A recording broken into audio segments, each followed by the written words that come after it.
तो भाई लोग आप लोग से बता देना चाहता हूँ पावर स्टार पवन सिंह के सपोर्ट में कौन कौन है, इसी के बारे में बात करने वाले हैं। अगर मेरे चैनल पे नए हैं तो जरूर लाइक सब्सक्राइब कीजिएगा। तो अब बात करते हैं पावर स्टार पवन सिंह के सपोर्ट में कौन कौन है। तो भाई लोग भोजपुरी के पूरा स्टार सिंगर सब पावर स्टार पवन सिंह के ही सपोर्ट में, क्योंकि भाई लोग भोजपुरी के बादशाह हैं पावर स्टार पवन सिंह। आप लोगों को पता ही होगा।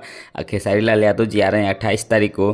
पावर स्टार पवन सिंह का लास्ट चुनाव प्रचार है, उसी में आ रहे हैं 28 तारीख को, मतलब कि कल आ रहे हैं खेसारी लाल यादव जी। अब भाई लोग एक बात और कहना चाहता हूँ, पावर स्टार पवन सिंह इस बार काराकाट से तो चुनाव फिक्स हो चुका है, जीत जाएंगे। क्योंकि बूढ़ा हो चाहे जवान हो, पावर स्टार पवन सिंह को ही बोल रहे हैं कि हाँ हम वोट देंगे, इस बार काराकाट का सांसद पावर स्टार पवन सिंह को बनाएंगे।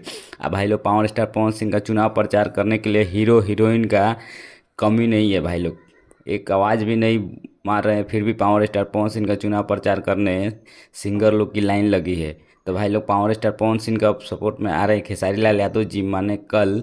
तो भाई लोग वहाँ पे तो बवाल हो जाएगा, एकदम लाखों संख्या का भीड़ जमा हो जाएगा। पावर स्टार पवन सिंह अखाड़ा खेसारी लाल यादव जी इस बार काराकाट में पूरा तबाही मचा देंगे।